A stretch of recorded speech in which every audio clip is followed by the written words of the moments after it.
Hey guys, you know what, আজকে হচ্ছে আমাদের জন্য একটা স্পেশাল দিন। কিন্তু কি সেটা বলতে একটুখানি লজ্জা লাগছে। সত্যিই লজ্জা লাগছে। আসলে আমাদের কোনো প্ল্যান ছিল না এখন, কিন্তু হ্যাঁ তাও হচ্ছে। আর আমি এসেছিলাম একটু স্পেশালভাবে রেডি হতে। আর আমি যখন থেকে রেডি হচ্ছি মনটা তখন থেকে এখানেই দাঁড়িয়ে আছে, কোথাও যাইনি। হ্যাঁ, মাঝে একবার বাড়ি গেছিলো নিজে রেডি হওয়ার জন্য, কিন্তু তাও 5 মিনিটের মধ্যে চলে এসেছি। আর আমি এখানে 2 ঘন্টা ধরে সেজেই যাচ্ছি। আর এই লাল টিপটা পরার পর আমাকে পুরো বউ বউ দেখতে লাগছে না? আর টিপটা পরার পর মনটার রিয়াকশনটা দেখবে কেমন ছিল। सुंदर सुंदर वो हसीना बड़ी सुंदर सुंदर। এতক্ষণ অবধি তো সবকিছুই ঠিক ছিল, কিন্তু ওখানে যাওয়ার পর আমার হার্ট একদম ধক ধক ধক ধক হচ্ছিল। সেই এক্সাম দিতে যাওয়ার আগে হয় না কেমন একটা অস্বস্তিকর ফিলিংস, ঠিক ওরকম একটা হচ্ছিল।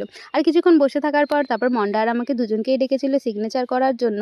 কিন্তু একটা জিনিস দেখে আজকে আমি বিশাল অবাক হলাম, জানো এই ছেলেটা এত শান্ত হলো কি করে। মানে একদম শান্ত আর ভদ্র ছেলের মতন বসেছিল। আমি তো তাও একটুখানি হাসছিলাম, কথা বলছিলাম, কিন্তু ও একদম চুপচাপ বসেছিল, কিছু জিজ্ঞেস করলে শুধু মাথা নাড়াচ্ছে। মণ্ডলকে ঈশা মণ্ডলকে স্ত্রী হিসাবে গ্রহণ করলাম। স্ত্রী হিসাবে গ্রহণ করলাম। আজ থেকে দেবাশিস পালকে স্বামী হিসাবে গ্রহণ করলাম।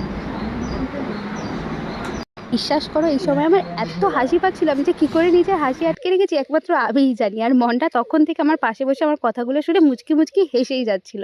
আর এত কিছুর মধ্যে আমি সকাল থেকে খেয়ালই করিনি যে আমার ফোনে একটুও চার্জ নেই, যার জন্য এরপর আর কোনো ভিডিও ক্লিপই নিতে পারিনি, একদম পাওয়ার অফ হয়ে গেছিলো। কিন্তু finally legally we had done.